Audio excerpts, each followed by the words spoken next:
Olá, pessoal. Então vamos para mais uma aula de lógica, falando sobre falácias, falácias de ambiguidade, né? Nessa aula eu vou falar sobre a falácia de composição. O que significa isso? É quando a gente tira uma conclusão do todo partindo das partes desse todo, analisando características isoladas das partes ou ignorando as características que são peculiares ao todo, né? Por exemplo, se eu pensasse no o corpo humano é simplesmente um conjunto de órgãos. A gente pode falar, por exemplo, fígado, intestino, eu sou só isso. Não, o corpo humano é muito mais do que isso. Senão seria simplesmente um Frankenstein, né? Eu poderia juntar todos os órgãos e formaria um corpo humano. Não, a gente sabe o que é o ser humano, né? Ou então a máquina você pode olhar peça por peça e falar que é uma máquina. Não, a máquina é o conjunto das peças, né? Não o somatório das peças, mas elas integradas ali, né? Assim como o cérebro é o conjunto de células, e as células não pensam, mas o cérebro pensa. Ou então um bolo é feito de vários ingredientes. Você não come farinha de trigo crua, mas você come um bolo feito de farinha de trigo, assim por diante, né? Então, isso acontece em alguns argumentos simples. Por exemplo, time de futebol mesmo. A pessoa vira e fala assim: ah, só tem ótimos jogadores de futebol naquele time, não sei como é que o time não ganha nada. Mas peraí, você tem vários jogadores de futebol, ótimos, né? Todos são bons. Mas existe entrosamento entre os jogadores? Os jogadores são bons, eles fizeram um treinamento antes, eles estão entrosados. O fato de você ter destaques daquele time de futebol, isso garante que o time de futebol vai ganhar todas as partidas?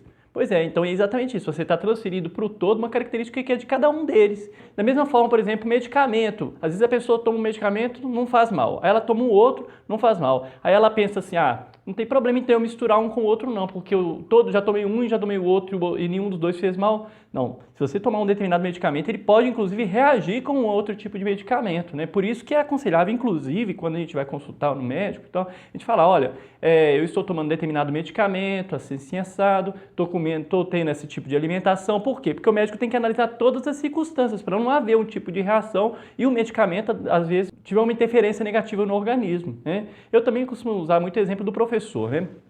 O professor, quando ele dá aula para 40 alunos.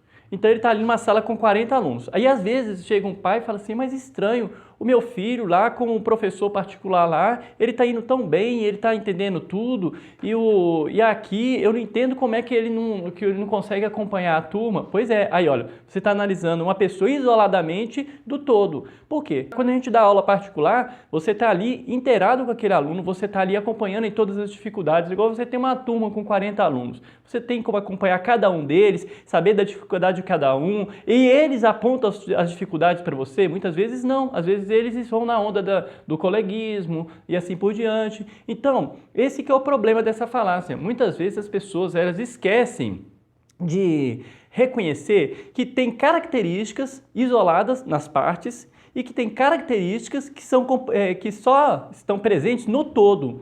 Ou seja, você pode ter o todo, você pode ter as partes, você pode ter características semelhantes, às vezes, de partes que compõem o todo, mas você tem sempre que analisar separadamente para poder perceber quando você está falando do todo e quando você está falando das partes.